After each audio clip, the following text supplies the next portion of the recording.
नमस्कार. पुस्तकं बरीच आहेत आणि इंग्रजी नवीन हे पुस्तक म्हणून मी एका इंग्रजी पुस्तकाचं मराठी भाषांतर करते. पुस्तकाचे लेखक आहेत ॲलन आणि बार्बरा पीस.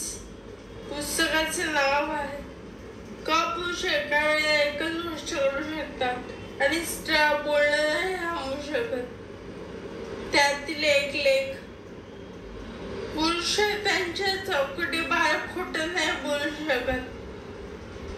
त्यात असं पुरुषांच्या वाचायला आवश्यक संवेदनशीलतेचा अभाव, ते शाब्दिक माहिती संघ ओळखू शकत नाहीत.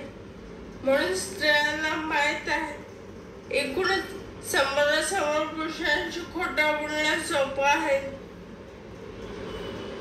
सहसा सगळे पुरुष स्त्रीशी खोटं बोलतात तेव्हा मुद्दाम वापर करतात.